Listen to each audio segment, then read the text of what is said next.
¿Qué culpa tienen esos niños en la nación de Yemen?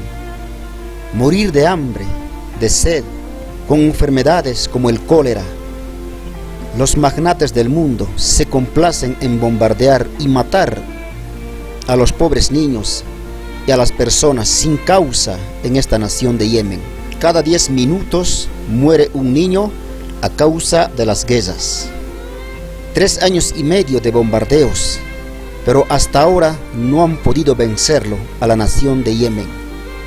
De tanto tiempo ahora, Estados Unidos con su presidente Donald Trump piden paz entre ambas naciones. Es que la guerra mueve millones y millones de dólares en el mundo. Si hay paz y no guerras, entonces no hay más venta de armas en el mundo. Se enriquecen mucho y mucho por la venta de armas en estos conflictos bélicos en el mundo.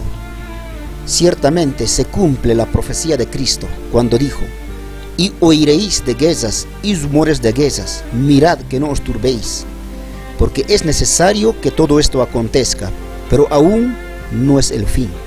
Si aún no es el fin, pero ciertamente nos aproximamos a pasos muy agigantados. Se está acabando el tiempo. Despertad, pueblo cristiano.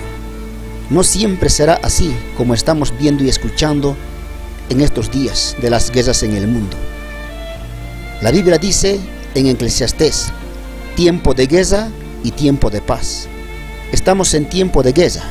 Se aproxima tiempo de paz. Esto es paz y seguridad.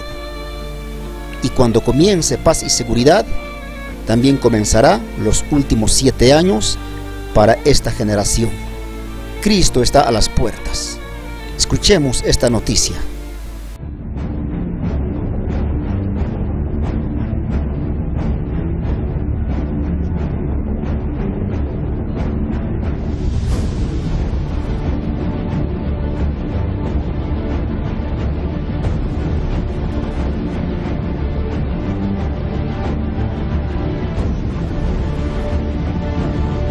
¿Se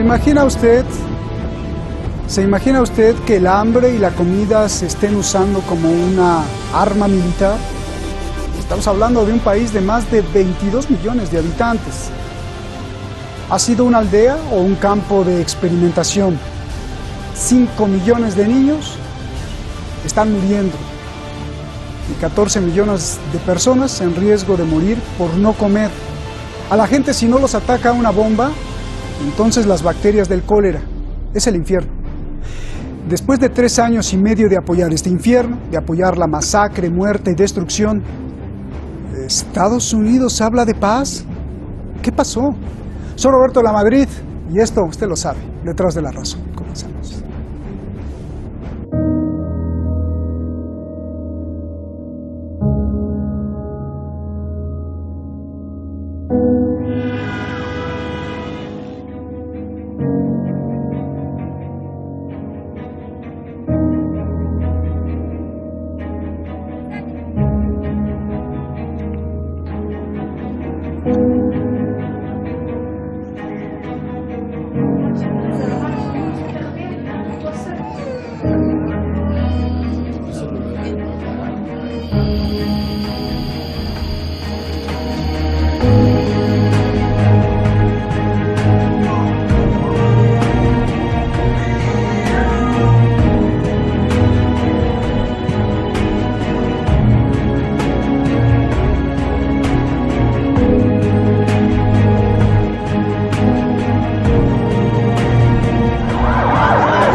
I mean, 30 days from now, we want to see everybody around a peace table based on a ceasefire, based on a pullback from the border, and then based on ceasing dropping of bombs.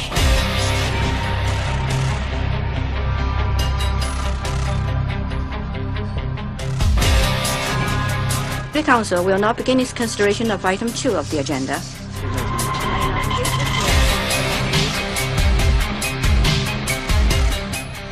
I'm encouraged by the recent calls from all parties, the government of Yemen in particular, as well as Ansarallah, in addition to the coalition, for the United Nations to step forward at this time on this issue. With increased international attention has come a renewed commitment from the Yemeni parties to work on a political solution. With this in mind, I intend to reconvene the parties shortly, and to do so in Sweden, and I thank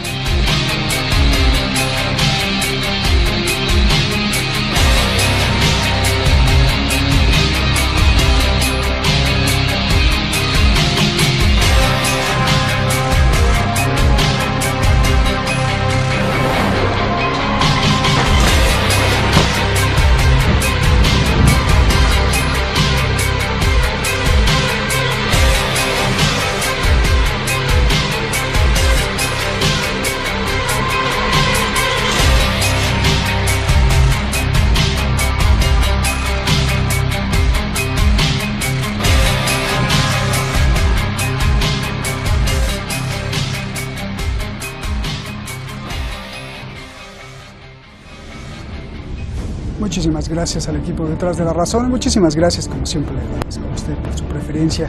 Gracias por confiar en nosotros, no por decir la verdad, sino porque ponemos la semilla para que usted reflexione. Vamos directamente con nuestros invitados, ya los tenemos ahí en el video wall, ya lo estamos viendo. Lajos Asdí, analista político en San Juan, Puerto Rico, muchísimas gracias, Lajos. Y Luis Esteban González Manrique, periodista y analista político en Madrid, muchísimas gracias a los dos, Luis, gracias. Buenas noches aquí en Teherán. Luis, comienzo contigo.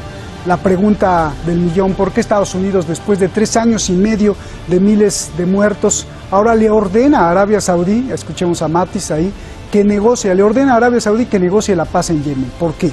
Yo creo que esto ha cambiado las cosas, de hecho, porque ha habido 2 declaraciones muy importantes, la del secretario de Estado, Mike Pompeo, y la del secretario de Defensa, el general Mattis, que además poniendo ya una fecha fija para que comiencen las negociaciones en Suecia en un mes. O sea, que yo creo que la presión sobre Arabia Saudí es enorme en este momento. Sí. Y esperemos que todo llegue a lo que tiene que llegar, que es a que se termine esta masacre, esta matanza que, según la ONU, está provocando la mayor hambruna en un siglo. O sea, es una barbaridad que a estas alturas del siglo XXI estén pasando estas cosas, ¿no? Pero me preocupa, Luis, porque los genios del Congreso de Estados Unidos, después de 3 años y medio, se dieron cuenta así de fácil era, ¿no? Porque era fácil desde el principio, se hubieran ahorrado tanta muerte. Te pregunto, Lajos, ¿qué ha hecho que Estados Unidos presione hoy a Arabia Saudí para que detenga la masacre en Yemen? Te pregunto, entonces, si hay políticos en Estados Unidos que les preocupe la vida de inocentes yemeníes, Lajos. Bueno, habría, yo diría, en el campo pues del Partido Demócrata, como bien se ha dicho, Bernie Sanders, yo diría que hay una, como se ha dicho también correctamente por mi distinguido interlocutor, el asesinato de Khashoggi habría sido lo que habría precipitado esta intervención de Estados Unidos. No olvidemos que Estados Unidos es un estrecho aliado de Arabia Saudita. Arabia Saudita ha estado llevando a cabo, por influencia del príncipe heredero saudí Mohammed bin Salman, una política exterior muy agresiva. Se podría decir que la intervención saudí, liderada por los saudíes de países árabes en Yemen. Es una pena que hayan matado a uno, pero no se puede comparar la muerte de Khashoggi con no 1 ni 10.000. Hay quien cifra hasta 80.000 muertos en Yemen. Entonces, porque hayan matado a Khashoggi, ya detienen la masacre en Yemen. ¿Han de haber visto algo más, no crees, Lajos? Bueno, la opinión pública que está denunciando este caso, la intervención diplomática de aliados. Bueno, vamos a ver, uno ha pensado, yo he pensado, los británicos son un satélite de Estados Unidos, pero va a presentar el embajador británico una propuesta de resolución ante el Consejo de Seguridad de la ONU para pedir un cese al fuego, que entre la ayuda humanitaria a la Judaida, ¿no? El puerto este de Yemen del Norte, controlado por Ansarallah, la milicia milicia chiita en guerra con la coalición saudí, liderada por los saudíes. Así lo veo yo. Luis, dame un minuto más porque quiero preguntarle algo más a Lajos y ya prepara tu artillería, Luis. Lajos, tú que sabes de armas, ¿no será también que las armas que le suministró Estados Unidos a Arabia Saudí pues no sirvieron?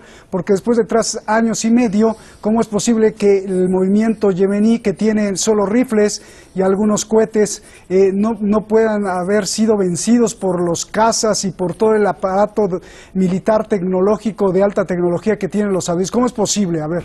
Bueno, rápidamente, sí, para darle el turno al otro invitado. Bueno, yo diría que las tácticas, por un lado, saudíes, uno pensaría los de su coalición, bombardeos aéreos, y por las noticias se ve que han dado énfasis o se han centrado, entre otras cosas, en atacar blancos civiles, escuelas, mercados, hospitales, autobuses con civiles, entonces bombarderos de terror. Pero ya vieron cómo en la Segunda Guerra Mundial bombardeaban así a la población civil, los aliados occidentales, Alemania, Japón, hasta que llegaron las bombas atómicas, Japón, Alemania, hasta que fue derrotada completamente, y la muerte de Hitler, ahí es cuando al final se rinden. O sea que atacar a los civiles realmente no necesariamente provocaría la rendición de los chiitas de Ansarollah. Quizá esa era la táctica perseguida por los saudíes. Por otro lado, hay que ocupar el territorio. Uno diría que para que los de Ansarollah hayan estado lanzando misiles balísticos de corto alcance, uno puede decir, bueno, es lo que les quedaba del ejército yemení antes de la guerra civil, pero podría ser que estén recibiendo ayuda. Bueno, ayuda de otras partes. Pero qué terror. Oye, yo te quería hacer 2 preguntas. ¿Arabia Saudí obedecerá a Estados Unidos o será rebelde? O sea, ¿sí detendrá el bombardeo y habrá paz o no va a obedecer a Estados Unidos? Y 2, ¿cómo entender que todo lo que estamos viendo, lo que tú me estás diciendo, pues el Reino Unido y Estados Unidos usaron su poder de veto en la ONU hace unos meses porque hubo una iniciativa de la propia ONU para proteger el bombardeo a los puertos por donde entra el suministro, y usaron el poder del veto para que no se protegiera? ¿Cómo entender eso, Luis? Es indignante. Lajos, esta es para ti.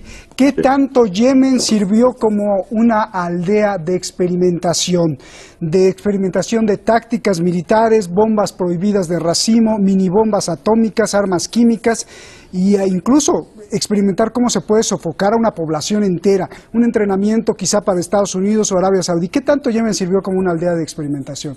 Lajos. Bueno, yo diría más para Arabia Saudita, sí, gracias, diría más como para Arabia Saudita. La impresión que tengo es que Mohammed bin Salman, con ínfulas de querer pues establecer, fundamentar o afianzar el que Arabia Saudita sea el líder de la Liga Árabe y que sea una potencia pues intervencionista, imitando a Estados Unidos, imitando a Israel, que intervienen cuando les da la gana, pues asimismo como lo veo yo, Mohammed bin Salman quería poner sobre el mapa Arabia Saudita. Habrán esperado una guerra rápida, corta, pero ya ven, más de 3 años y está muy lejos de resolverse. Matar de hambre a millones de niños en un país, la matanza de civiles de Yemen, todas estas cosas parecen ser cortadas con la misma tijera. Ahora hay que escoger, o las hace un grupo iluminado que gobierna en las sombras, o es la propia corrupción que está en muchos seres humanos que teje las redes del crimen que los desalmados ejecutan. Ahí está el mundo. Buenas noches.